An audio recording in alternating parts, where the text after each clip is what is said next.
bien. Mais je vous regarde, hein. Eh bien, regardez-moi. Allez, on va démarrer tout de suite.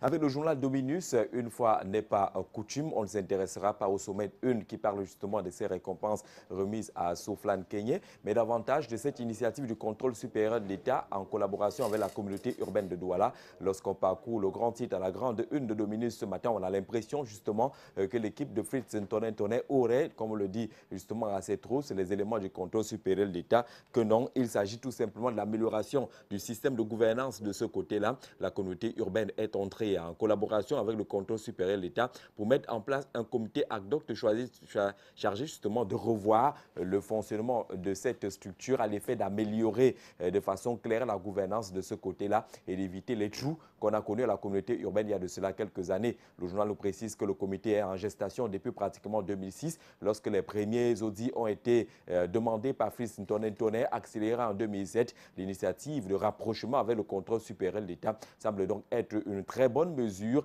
dans la mesure où justement on est en train de rechercher les voies et moyens pour fluidifier la gestion de la communauté urbaine de Douala. Et donc le titre à la grande une ce matin de Dominus n'est pas à prendre justement dans le sens négatif, mais plutôt dans le cadre du progrès dans le management mis sur pied du côté de la communauté urbaine de Douala. Le journal donne également la parole à un expert ce matin qui revient sur la nécessité justement de restituer l'émergence que recherche le Cameroun. Pas d'émergence pour le Cameroun sans clarification éducative du sens de l'intérêt général. C'est Tokngwe Daniel, expert consultant économiste, qui en parle ce matin dans une interview fleuve accordée à Dominus pour resituer ainsi l'importance de l'éducation dans le processus de l'émergence du Cameroun vers 2035. Il est clair que tout doit passer par une restructuration de l'éducation, par une clarification du rôle de l'éducation dans ce processus, dit-on, économique, mais qui est également social, qui demande l'implication dans les normes éducatives réelles de l'éducation. Et le pied de une, c'est de grand intérêt ce matin de Dominus qui nous parle justement de la débâcle de l'équipe nationale du Cameroun. Quelques photographies sont proposées, mais un titre également par notre confrère ce matin qui parle des lions indomptables, un peu comme à l'image du Cameroun. Le journal cite quelques discours dans l'éditorial du directeur de publication ce matin, quelques discours du chef de l'État constatant justement l'inertie dans notre pays, constatant justement qu'il y avait de nombreuses lourdeurs qui ne nous permettaient pas d'atteindre les résultats escomptés et qui mettaient en difficulté le plan pour l'émergence 2035, encore que le même chef de l'État, le 11 février, annonçait pratiquement un plan d'urgence pour essayer de rectifier tout cela. On note également que notre pays est pourtant riche, au niveau de ces terres, de la mer, du sol, du sous-sol, ainsi de suite, parle notre journal ce matin, mais on a de la peine à voir les résultats escomptés. C'est aussi le cas de l'équipe nationale du Cameroun, dotée des joueurs, des meilleurs, parmi les meilleurs en tout cas, capables d'affronter toutes les grandes formations au monde, capables d'aller même jusqu'à décrocher, dit le journal, un trophée mondial tel que la Coupe du Monde,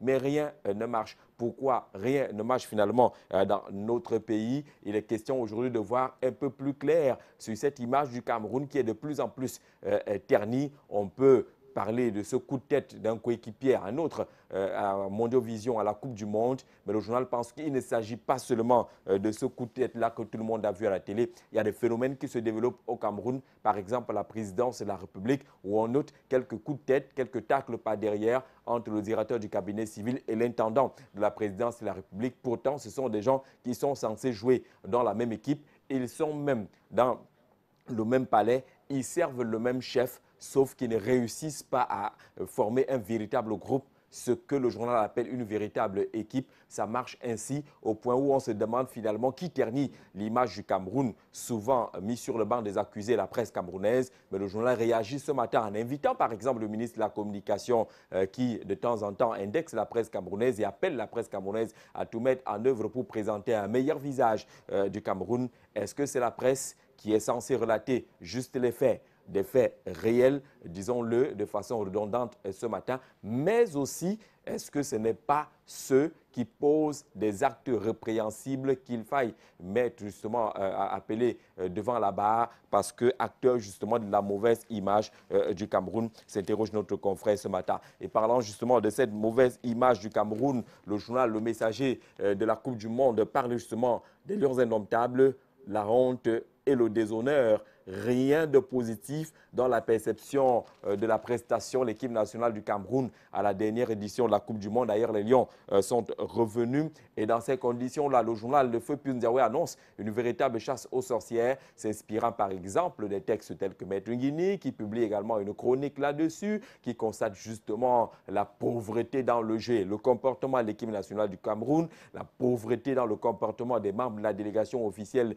du Cameroun de ce côté-là. Et dans cette recherche de bouc émissaire, on cite à la fois le comité de normalisation en nuançant un peu le rôle du professeur Joseph Oona. On cite également les joueurs, mais également l'encadrement technique ou même l'encadrement administratif de cette équipe nationale du Cameroun. Mais les questions peut-être de repartir, et dans le sens de repartir, Rigobert Samba-Nak, l'ancien capitaine de l'équipe nationale du Cameroun, le team manager, pense qu'il faut pardonner à cette équipe nationale du Cameroun qui a certes fait des fautes, mais il faut pouvoir pardonner avec Volter Finker. Il reconnaît également l'entraîneur que lui, il a fait son travail. D'ailleurs, dans les colonnes de Le Messager ce matin, il va même plus loin. Il est question aujourd'hui de se concentrer pour préparer déjà la prochaine échéance, les éliminatoires en vue de la prochaine édition de la Coupe d'Afrique des Nations qui devrait appeler les Camerounais à plus de concentration derrière cette équipe. D'ailleurs, la plupart des interventions recensées dans les colonnes de Le Messager ce matin vont dans ce sens,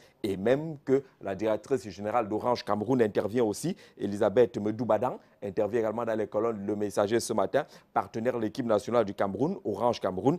Elle indique qu'il faut savoir se relever à chaque fois qu'on trébuche. C'est un message fort adressé ainsi à l'équipe nationale du Cameroun qui revient avec un autre record, pratiquement 7 défaites d'affilée dans ses dernières participations à la Coupe du Monde. Hein. Le Cameroun est en train justement de battre ce record-là, mais il faut dire que le record jusque-là a été détenu par le Mexique sur le nombre de défaites d'affilée en phase finale de Coupe du Monde. Mais ce Mexique-là aujourd'hui est qualifié pour le second tour de la Coupe du Monde de football. Le journal ne s'attarde pas sur ces faits qui choquent aujourd'hui, qui ont littéralement choqué le continent africain. Cette élimination de la sélection ivoirienne pratiquement sur le fil au moment où la victoire et la qualification semblaient pour la première fois acquises pour la Côte d'Ivoire. Les hommes de Sabri Lamouchi qui quittent donc la compétition. Le quotidien Messager en sa grande une ordinaire pour sa part revient sur cette affaire qui défraie la chronique depuis un certain temps du côté du chantier de délocalisation du tracé de du pipeline du côté de Lompanga, en affichant à sa grande une ce matin que Kotko embarrasse finalement la présidence de la République. Pour les faits, il s'agit de deux structures partenaires de Kotko qui se crêpent le chignon sur l'irrespect de quelques responsabilités, notamment l'entreprise italienne Sissim et face à l'entreprise camerounaise 3N. L'affaire est pendante devant la justice, sauf que le journal, dans le récit proposé ce matin, nous indique que l'affaire intéresse déjà non seulement la présidence de la République, mais quelques chancelleries, notamment l'ambassade des États-Unis au Cameroun, l'ambassade d'Italie également.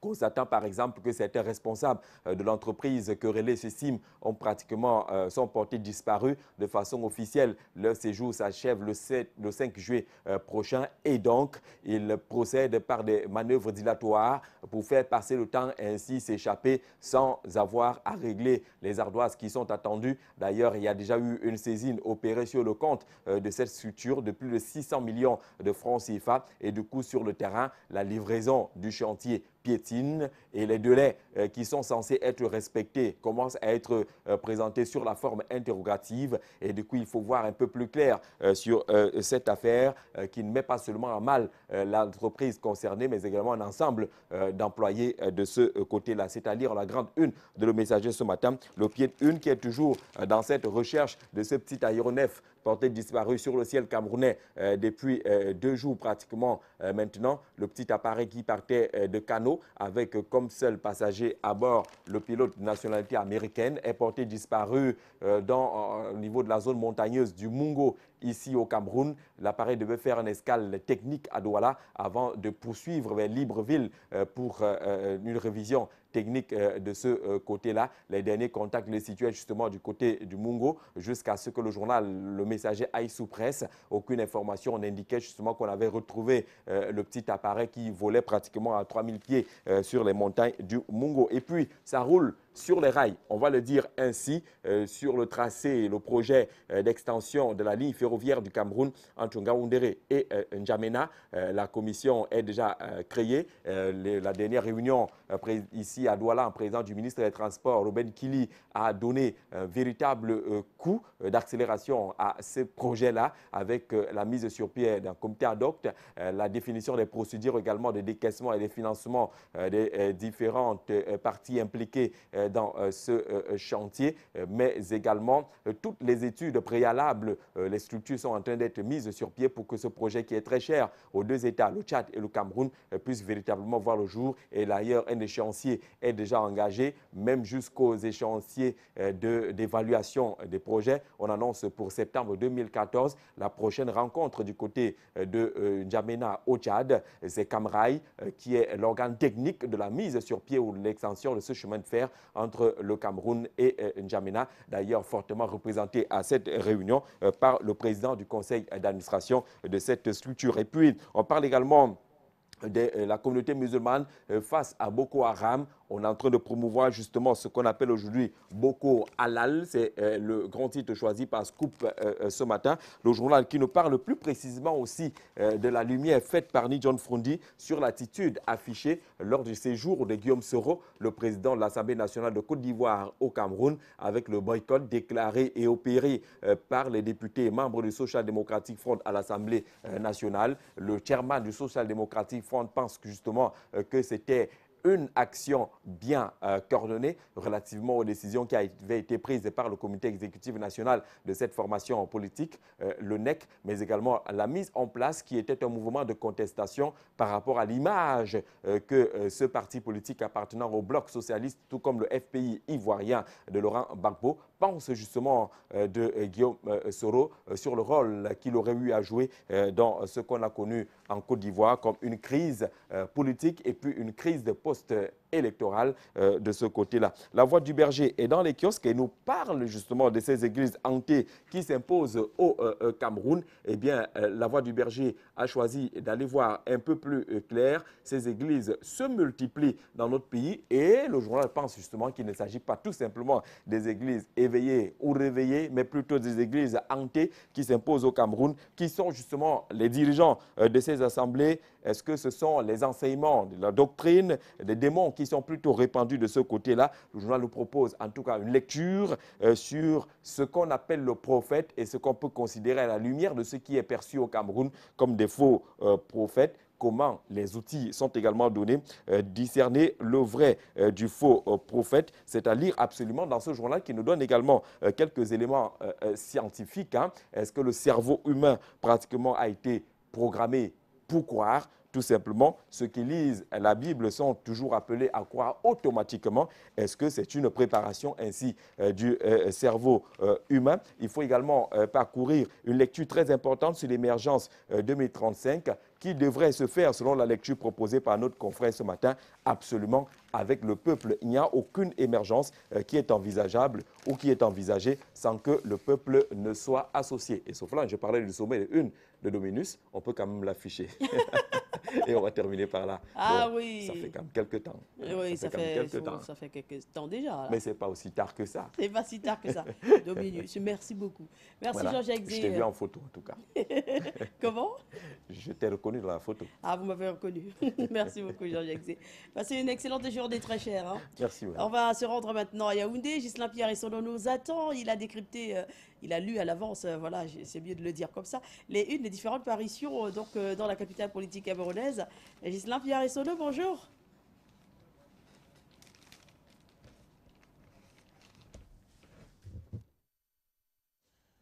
Bonjour Soflane, bonjour Douala et bienvenue à Yaoundé, la capitale camerounaise. L'information, la grande, c'est que les Lions indomptables du Cameroun sont arrivés il y a quelques moments seulement à l'aéroport international de Yaoundé-Simalène. Mais les Lions sont arrivés sans le coach Volker Finke, mais également sans Joël Matip. Et donc, voilà les deux absents, les deux grands absents de l'expédition brésilienne qui sont des Lions indomptables qui sont rentrés à la maison. Et on voit bien pourquoi Cameroun Tribune, à sa grande une ce matin, parle véritablement des Lions lors de leur participation au Brésil. Et selon Cameroun Tribune, ils ont fait pire qu'en 2010.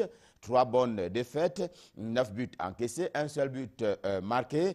Eh bien, les Lions, selon Cameroun Tribune, ont touché le fond. Les Lions ont touché le fond en matière de performance, mais aussi en matière de comportement sur et en dehors de l'ère de jeu, en partageant les responsabilités. Cameroun Tribune pointe un doigt accusateur sur le ministère des Sports et de l'Éducation physique, la Fédération camerounaise de football, mais aussi et surtout les joueurs eux-mêmes.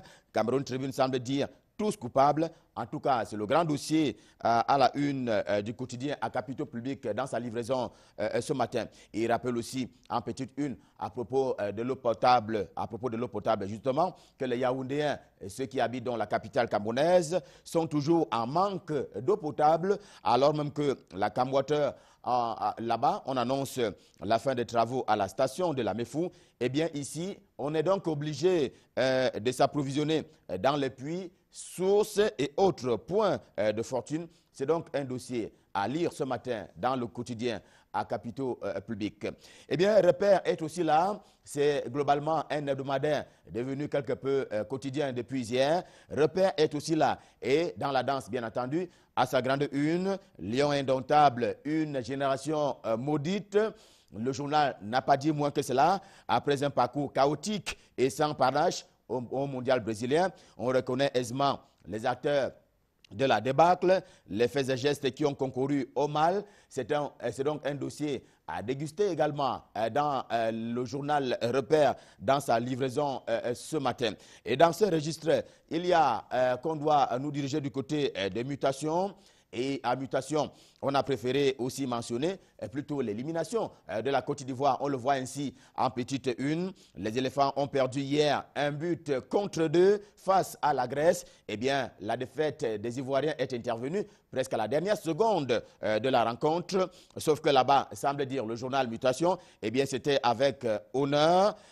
C'était avec honneur cette défaite de l'équipe ivoirienne face à la Grèce hier. Mais la grande une du quotidien Mutation, vous allez également le voir ce matin, est consacrée plutôt à la lutte contre la corruption, avec ce que l'on sait, à savoir cette guerre ouverte entre et contre des institutions camerounaises. À l'origine, explique Mutation, eh bien, une autorisation qui a été donnée par le président de la République, notamment au contrôle supérieur de l'État. Eh bien, le contrôle supérieur de l'État qui a donné autorisation la présidence de la République, je vais dire, qui a donné autorisation au contrôle supérieur de l'État, eh bien, de pouvoir, bien entendu, contrôler, enquêter auprès de 2 enquêteurs. J'ai nommé la Commission nationale anti-corruption CONAC, et bientôt aussi l'ANIF indique Mutation dans sa livraison ce matin, ce qui suscite, bien entendu, un affrontement sans façon entre Henri Eyébé Aïssi, le ministre délégué à la présidence chargée du contrôle supérieur de l'État, Dieudonné Massingam, qui est le président de la Commission nationale anticorruption, et probablement Marc Atreba Ombala. Et pour Mutation, cette affaire-là fait prendre un coup à l'opération Épervier, alors même que c'est un coup de plus, signale précisément Mutation. C'est donc à lire ce matin dans la livraison de ce quotidien en kiosque ce matin. Et Jean Lambert le disait déjà précisément dans Mutation, eh bien, à savoir que cette élimination des Lions indomptables ne fait aucunement honneur à la République, mais curieusement, et c'est au pied de une du quotidien Le Jour du jour, eh bien, Volker Finke déclare notamment, et je le cite, « Je ne veux pas m'excuser ». Je ne veux pas m'excuser, ainsi parle Volker Finke, répondant aux questions de l'envoyé spécial du quotidien Le Jour, notamment du côté du Brésil, eh bien, le coach des Lions indomptables, qui n'est d'ailleurs pas revenu à la maison, et il dit ne pas devoir dire pardon, tantôt à la République, tantôt à l'ensemble des joueurs et même à la communauté sportive globalement parlant. Mais la grande une du quotidien Le Jour, vous allez également le voir ce matin, appelle plutôt à se demander ce qui se passe à la Camerco la compagnie aérienne nationale du Cameroun, eh bien, tenez-vous tranquille, 5 directeurs généraux en 6 ans, c'est trop, semble dire le quotidien Le Jour. Que se passe-t-il, s'interroge-t-il? Eh bien, l'état de l'entreprise que trouve celui qui sera, j'allais dire, intronisé aujourd'hui du côté de Douala, Jean-Paul Santoun, qui est donc le nouveau patron de la Camerco, sera installé aujourd'hui. Eh bien, l'état de santé de l'entreprise qu'il va trouver est présenté ce matin par le quotidien Le Jour. Je rappelle, à titre d'information, que le nouveau directeur général sera installé ce jour même du côté de Douala. C'est donc à lire dans le quotidien Le Jour du jour. Le nouveau directeur général de Camerco, on le sait, prend donc fonction ce jour à Douala. Le temps pour le quotidien Le Soir, lui aussi en kiosque ce matin, eh bien, qui revient un peu, selon qu'il en parle ce matin, eh bien, qui revient sur tout à propos de la Camerco. C'est ce qui figure d'ailleurs à la grande une du journal, comme vous pouvez le voir. Le Soir ce matin revient sur les causes profondes du limogeage d'Mboto et d'Imo. On apprend notamment à propos de ce limogeage qu'il avait refusé d'acheter un avion d'Air Indian.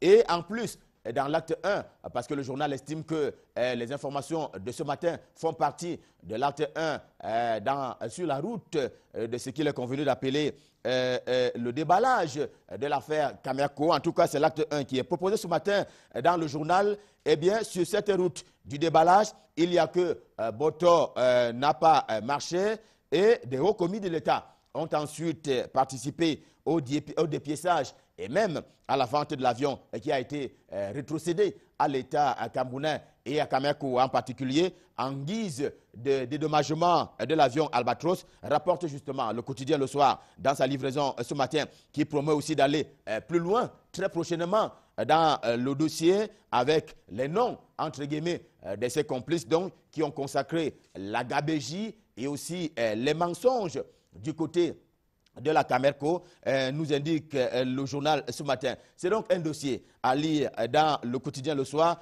livraison de ce matin, qui a d'ailleurs une seule une en principe ce matin, un peu comme le quotidien de Guardian Post, lui aussi en kiosque ce matin, et qui insiste plutôt en guise de grande et unique une, qui insiste sur la mort de Chief Ayama, qui était donc le leader du SCNC, du nom de ce mouvement sécessionniste au Cameroun. SCNC degrees state funeral for Chief Ayamba. Selon le journal, le gouvernement de ce mouvement sécessionniste a décrété des funérailles on ne peut plus officielles pour son ex-leader, suite bien entendu à son décès. Il sera enterré avec les honneurs dus aux personnalités de son rang, aux couleurs de son pays. Son drapeau sera en berne, notamment dans les régions du sud-ouest et aussi du nord-ouest, indique le quotidien de Guardian Post ce matin. On attend aussi les délégations étrangères pour assister naturellement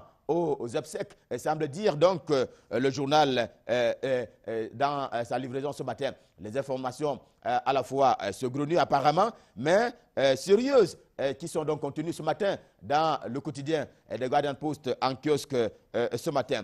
À moins que le gouvernement camerounais, bien entendu, ne prenne la menace au sérieux, menace du SCNC, mais aussi menace du Boko Haram, comme c'est le cas depuis belle lurette. Et là-dessus, l'hebdomadaire Diapason, lui aussi, en kiosque ce matin, parle d'une lourde facture. Eh bien, le bilan de l'opération Alpha, qui est l'une des opérations pour lutter contre le Boko Haram, eh bien, un mois après, indique le journal, la déclaration de guerre par Paul Biya qui avait été faite donc, du côté de Paris, eh bien, le bilan est proposé par le journal. Il fait état des bétails qui ont été détruits du côté de l'extrême nord notamment. Et selon Nidjon Fundi, qui a été repris par le journal ce matin, il y a également de fortes sommes d'argent qui ont été tantôt déboursées, tantôt détournées. Si l'on en croit à Nidjon Fundi, le chairman du SDF qui a été repris ce matin par le journal Diapason et qui propose d'ailleurs que la solution au problème,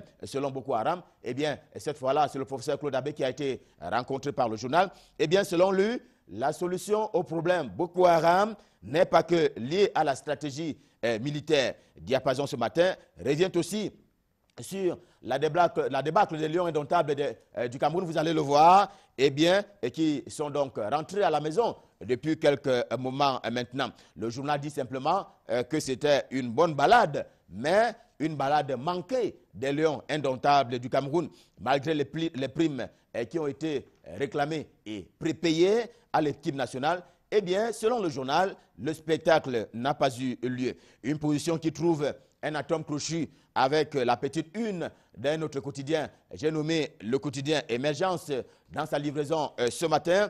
Eh bien, voici simplement, selon le journal, la chronique d'une descente aux enfers, et la chronique est allée droit au but ce matin dans le quotidien Émergence. Le premier sportif doit mettre un terme à la navigation à vue pour une préparation de la prochaine Coupe d'Afrique des Nations de football dont on sait qu'elle se tiendra du côté du Maroc. Eh bien, mais là-dessus, l'establishment semble divisé. Faut-il ou pas procéder à un remaniement ministériel à la suite de cette débâcle des Lions indomptables du Cameroun de la compétition brésilienne? Eh bien, une certaine faction estime que la débâcle d'une équipe de football, que ce soit les Lions indomptables ou pas, ne pourrait pas provoquer un remaniement ministériel. En tout cas, c'est une chronique que propose le journal, le quotidien Émergence ce matin. Mais à sa grande une, vous allez le voir, une grande une qui se rapporte plutôt au TCS, le TCS étant le tribunal criminel spécial, dont il dit d'ailleurs qu'il croupit déjà sous le poids de lenteur judiciaire. Eh bien, au commencement, on avait collé à la juridiction, indique le journal, l'impératif de célérité des procédures. Un an après, remarque justement le quotidien Émergence ce matin, eh bien, Charles Metouk et même Iya Mohamed attendait toujours l'ouverture de leur procès. C'est bien entendu ce qui fait dire au journal qu'il y a désormais des lenteurs sous lesquelles poids le TCS désormais. D'où pour le journal, le tribunal criminel spécial devient de plus en plus un tribunal plutôt ordinaire. C'est aussi le quotidien Le Jour qui parle en Gaoundéré ce matin de ce clash entre le ministre Abba Sadou et bien entendu le député Ali Bachir. Eh bien, l'incident s'est produit à la gare ferroviaire de la capitale du château d'eau du Cameroun. J'ai nommé la région de la Damois, ainsi qu'on l'appelle affectueusement. Eh bien, cette prise de bec est intervenue suite à une affaire de qualité de chambre, de lit couchette dans le train. Il y a aussi eu clash, selon l'hebdomadaire Intégration, lui aussi, en kiosque ce matin, entre diplomates français et certains intellectuels camerounais, un débat houleux les a mis aux prises, car la grande palabre a offert à parler du franc CFA, dont on dit qu'il est colonie française d'Afrique, CFA, eh bien, qui a été mitraillé.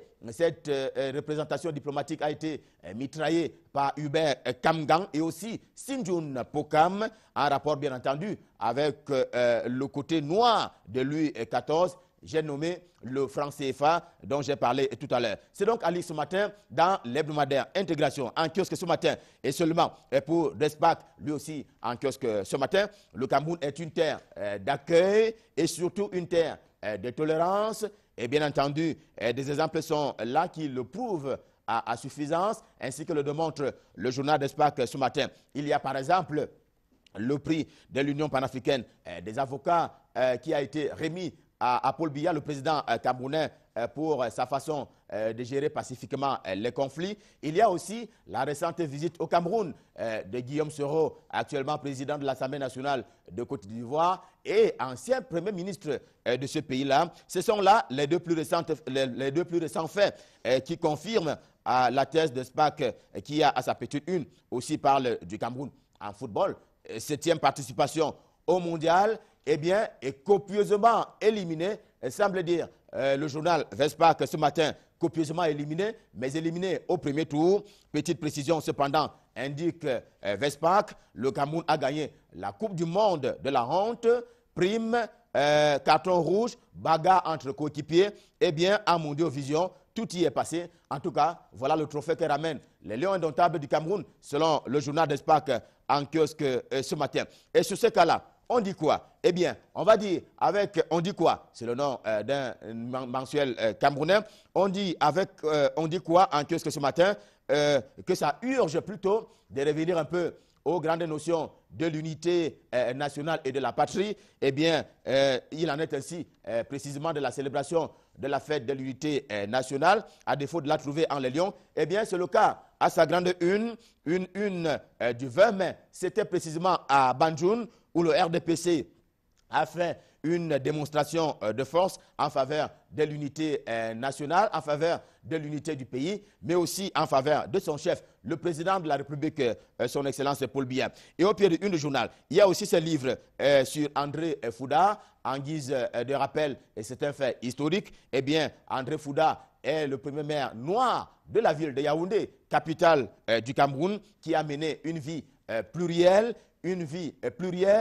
qui a été, bien entendu, célébrée par ses descendants. Question, bien entendu, de rendre hommage à ce grand homme qui fut donc le premier maire noir de la ville de Yaoundé, capitale du Cameroun. Et c'est contenu dans le journal. On dit quoi? En kiosque ce matin, c'est à lire, c'est à déguster, au même titre que toutes les parutions à partir de Yaoundé ce matin.